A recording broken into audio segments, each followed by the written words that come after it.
Hi students, welcome back to my YouTube channel. This is Dr. Nagaraju B. So today discuss the topic about continuation of digestion. ఇంతకుముందు క్లాస్లో మనం digestive enzymes and digestion of carbohydrates గురించి తెలుసుకున్నాం.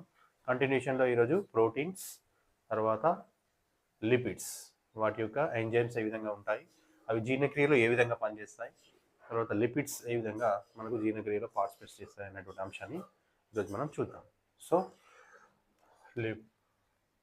Proteins, so digestion of proteins, దీని యొక్క మనకు daily దినచర్యలో భాగంగా ప్రోటీన్స్ మనం ఖచ్చితంగా తీసుకోవాలి. ఆ ప్రోటీన్స్ మనకు 0.3 కిలో క్యాలరీస్ శక్తిని ఇస్తుంది. సో దీనిలో మనకు ప్రోటీన్స్ అమైనో ఆమ్లాలుగా మారడం అనేటువంటిది వాటి యొక్క big molecules can change like a micro molecules. So macro can change like amino acids. అంటే ప్రోటీన్స్ అనేటువంటివి అమైనో యాసిడ్గా మారినప్పుడు అది జీర్ణక్రియ పూర్తవుతుంది అని అర్థం. సో దీనిలో భాగంగా సాధారణంగా ప్రోటీన్ల జీర్ణక్రియ మనకు జీర్ణాశయం మరియు చిన్న ప్రేగు మరియు ఆశకూరం. So stomach, intestine and ఆసోఫేగస్.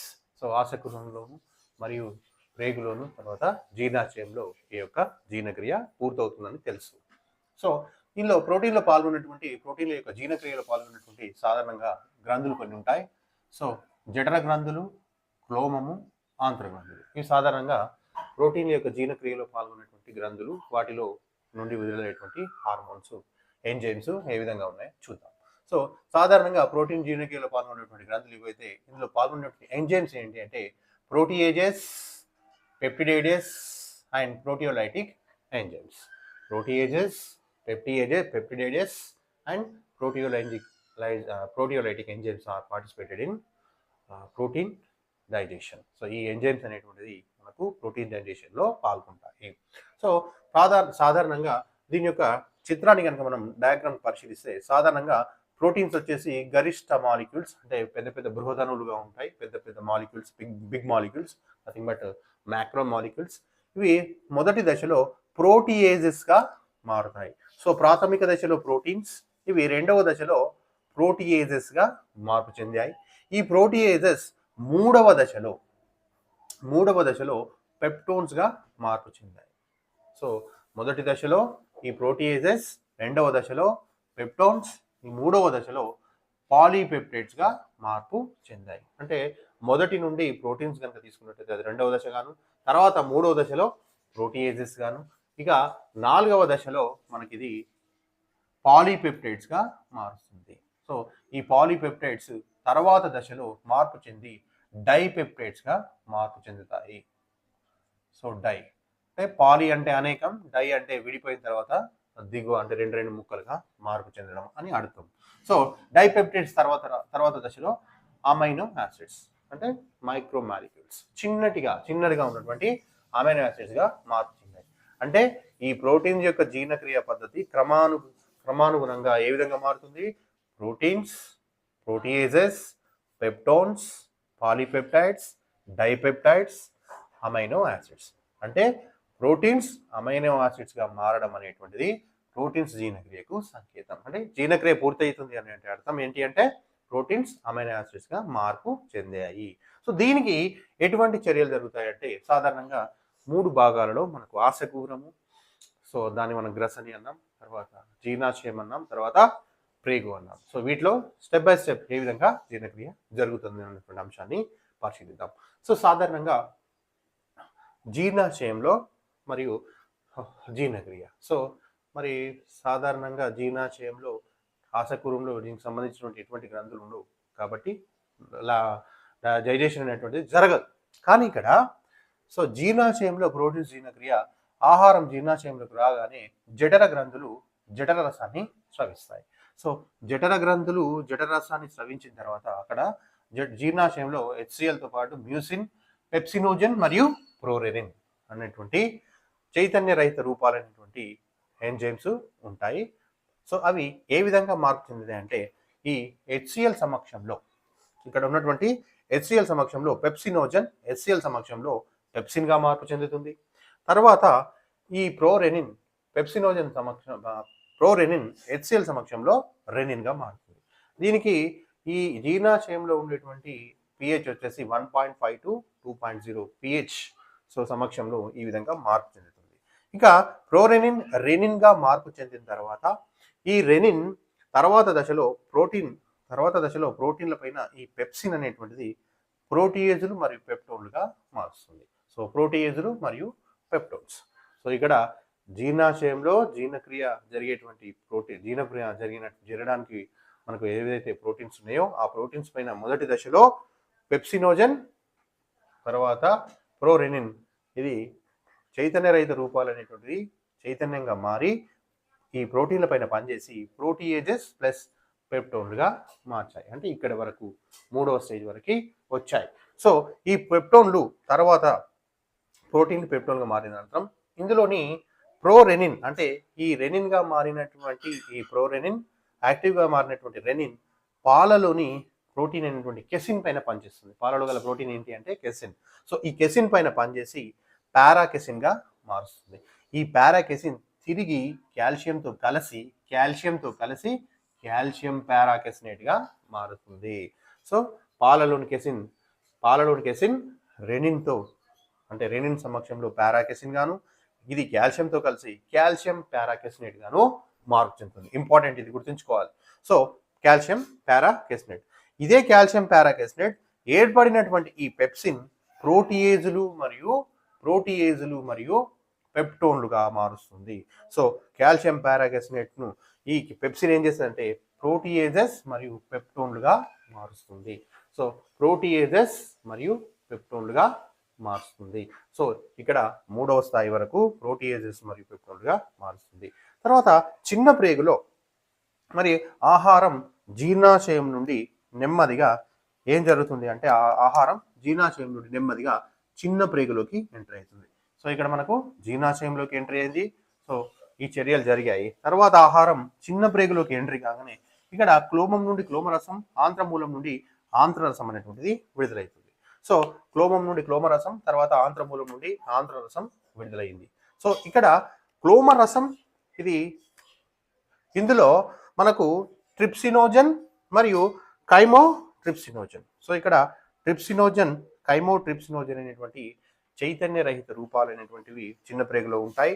అవి క్లోమరసం నుండి మరియు ట్రిప్సినోజన్, తర్వాత కైమోట్రిప్సినోజన్ అనేటువంటి ఆంత్రరసం నుండి విడుదల అవుతుంది. సో తర్వాత వీటితో పాటు కొన్ని ప్రోటియోలైటిక్ ఎంజైమ్స్ ఉంటాయి. So కార్బాక్సిపెప్టిడేజ్, అమైనోపెప్టిడేజ్, dipeptidase. సో ఇలాంటి ప్రోటియోలైటిక్ ఎంజైమ్స్ కూడా ఈ యొక్క చిన్న ప్రేగులోకి ఆహారం ఎంట్రీ అయిన తర్వాత అక్కడ నుండి అవి వచ్చి కలుస్తూ ఉంటాయి. సో ఇక్కడ క్లోమరసం, ఆంత్రరసం ఇందులో విడుదలైనటువంటి ట్రిప్సినోజన్ మరియు కైమోట్రిప్సినోజన్. మరి క్లోమరసంలో విడుదలైనటువంటి ట్రిప్సినోజన్ దీనిపైన ఎంటిరోకైనేజ్ అనేటువంటి ఎంజైమ్ పనిచేసి దీన్ని ట్రిప్సినోజన్గా మారుస్తుంది. సో ట్రిప్సినోజన్ పైన ఈ క్లోమరసంలో ఎంటిరోకైనేజ్ అనేటువంటి ఎంజైమ్ పనిచేసి ట్రిప్సిన్గా మారుస్తుంది. మరి ఈ ట్రిప్సిన్ తిరిగి ఇక్కడ ప్రోటీన్స్ పైన పనిచేసి ప్రోటీయేజెస్ మరియు పెప్టోన్స్గా మారుస్తుంది. ఇక్కడ కూడా మిగిలిపోయినటువంటి ఏమైనా ప్రోటీన్స్ ఉంటే వాటిని కూడా ప్రోటీయేజెస్ మరియు పెప్టోన్స్గా మారుస్తుంది.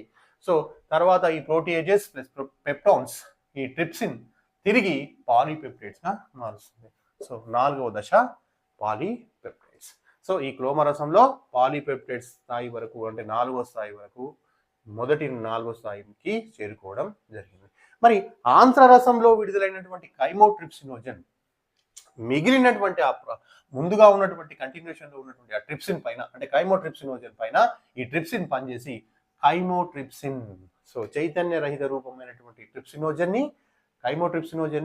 కైమోట్రిప్సిన్ అనేటువంటి యాక్టివేషన్ స్థాయిలోకి తీసుకొస్తుంది.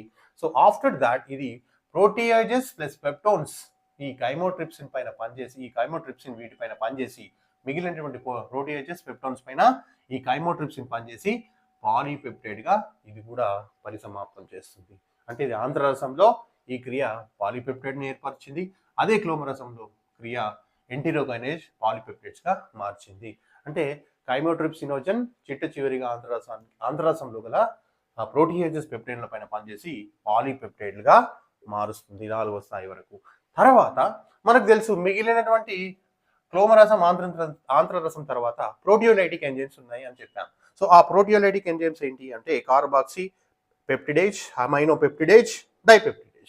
సో ఇక్కడ ఈ కార్బాక్సిపెప్టిడేజ్ అనేటువంటి ఈ ప్రోటియోలైటిక్ ఎంజైమ్ ఏం చేస్తుంది, ఈ ప్రోటీయేజెస్ పైన పనిచేసి, సో ఈ ప్రోటీయేజెస్ తర్వాత పనిచేసి పెప్టోన్లుగా మారుస్తుంది. ఈ కార్బాక్సిపెప్టిడేజ్ ప్రోటీయేజెస్ పైన పనిచేసి పెప్టోన్లుగా మారుస్తుంది. మళ్ళీ ఈ ప్రోటీన్ల పైన మిగిలినటువంటి ప్రోటియోలైటిక్ ఎంజైమ్స్లో ఈ కార్బాక్సిపెప్టిడేజ్ పనిచేస్తూ తర్వాత పాలీపెప్టైడ్గా పనిచేస్తుంది. ఈ పాలీపెప్టైడ్ మిగిలినటువంటి ప్రోటియోలైటిక్ ఎంజైమ్స్ ద్వారా డైపెప్టైడ్ మరియు అమైనో ఆమ్లాలుగా మారుస్తుంది. సో డైపెప్టైడ్ మరియు అమైనో ఆమ్లం 5వ స్థాయి మరియు చిట్ట చివరి స్థాయి అమైనో యాసిడ్స్. అంటే స్టెప్ బై స్టెప్ ఈ విధంగా డైపెప్టైడ్లు అమైనో యాసిడ్లుగా మార్పు చెందాయి. ఎప్పుడైతే ప్రోటీన్స్ అమైనో యాసిడ్స్గా మార్పు చెందిందో జీర్ణక్రియ ప్రోటీన్లది పరిసమాప్తమైంది. సో ఆశకూరము, చిన్న ప్రేగు, తర్వాత జీర్ణాశయం ఉందనక చిన్న ప్రేగు. సో ఆశకూరంలో ఎటువంటి జీర్ణక్రియ జరగలేదు, నెమ్మదిగా ఇది క్రమక్రమంగా జరుగుతూ చిట్ట చివరికి ఇంటెస్టైన్లో దీని యొక్క డైజెషన్ ప్రాసెస్ పరిసమాప్తం అవుతుంది. Next continuation lipids. సో సెమాస్టిస్, సో మోర్ ఎనర్జీ, ఎక్కువగా ఈ లిపిడ్స్ మనకు ఎనర్జీని ఇస్తూ ఉంటాయి. ఎక్కువగా గరిష్టంగా ఎనర్జీ రావాలంటే లిపిడ్స్, నథింగ్ బట్ ఫ్యాట్స్, కొవ్వులు అంటాం. సో ఆయిల్, సో దీన్ని నూనె నిల్వ గల పదార్థాలు మనం తీసుకుంటాం. సన్ఫ్లవర్, గ్రౌండ్ నట్, సో నువ్వులు, సో ఆయిల్ సీడ్స్ ఏవైతే ఉన్నాయో వాటి నుండి మనకు ఈ ఫ్యాట్స్ అనేటువంటివి వస్తూ ఉంటాయి. సో మీట్, ఇలాంటి చాలా రకాలుగా మీట్ నుంచి కూడా మనము లిపిడ్స్ని పొందుతూ ఉంటాం. సో సుమారుగా 0.9 కిలో క్యాలరీస్ ఎనర్జీ దీని నుండి మనకు లభిస్తూ ఉంటుంది. Comparison with proteins and carbohydrates, దీనిలో ఎనర్జీ ఎక్కువగా మనకు జనరేట్ అవుతూ ఉంటుంది. ఓకే, నెక్స్ట్ ఇది ఎనర్జీ రిసోర్స్, ముఖ్యమైనటువంటి మెయిన్ ఎనర్జీ రిసోర్స్. సో మనకు శక్తిని ఇచ్చేటువంటిది లిపిడ్స్. వీటిని ఫ్యాటీ యాసిడ్స్ అని, కొలెస్ట్రాల్ అని కొన్నిసార్లు పిలుస్తూ ఉంటాం మార్పు చెందినటువంటి దశ ఆధారంగా.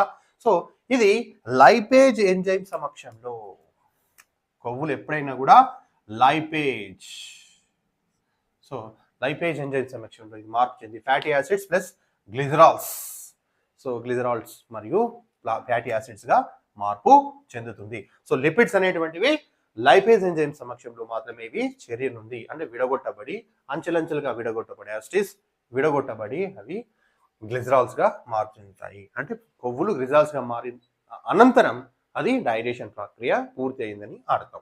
సో ఇవి సాధారణంగా ఈ మొదటి దశలో జఠరరసంలో ఉన్నటువంటి ఆహారం అనేటువంటి జీర్ణాశయం, శాస్టిస్ ఇది కూడా అంతే, జీర్ణాశయం, ఆశకూరము, జీర్ణాశయం, చిన్న ప్రేగులో జీర్ణక్రియ పూర్తి అవుతుంది.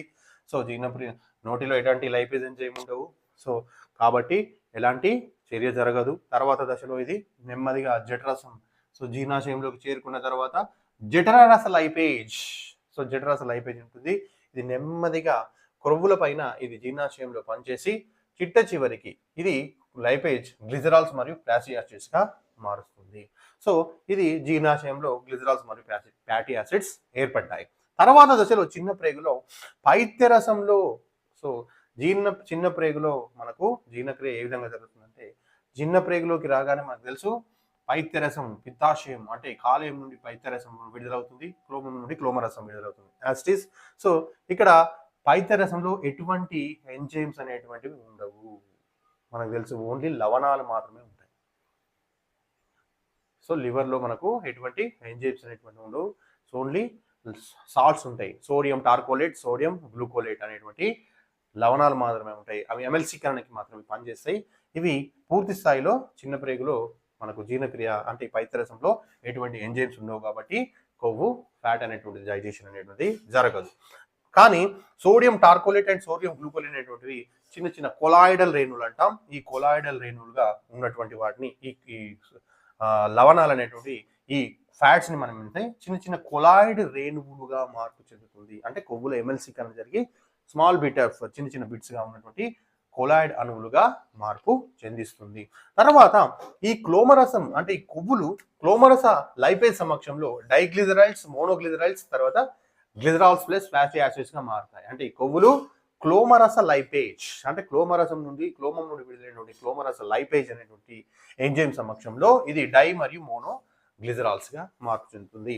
ఇది తర్వాత ఫ్యాటీ యాసిడ్ గా విడిపోయి పూర్తిగా డైజెషన్ సమాప్తం అవుతుంది. అంటే ఇక్కడ చిన్న ప్రేగులో గ్లిజరాల్స్ యొక్క అబ్జార్ప్షన్, శోషణ అనేటువంటిది జరుగుతుంది. చిట్ట చివరిగా ఏర్పడినటువంటి కొవ్వులు నిదానంగా చిన్న ప్రేగు నుండి అబ్జార్ప్షన్ శోషణం ద్వారా ఇది పరిసంప్రాప్తం అవుతుంది. ఈ విధంగా లిపిడ్ల జీర్ణక్రియ మొదటి స్థాయి నుండి చిట్ట చివరి స్థాయి వరకు పూర్తి చేసుకుంటుంది. Okay, this is the digestion of lipids. Okay, thank you students. Class నచ్చినట్టయితే లైక్ చేయండి, షేర్ చేయండి, కామెంట్స్ ఇవ్వండి. సో సబ్స్క్రైబ్ చేసుకోండి. Thank you very much.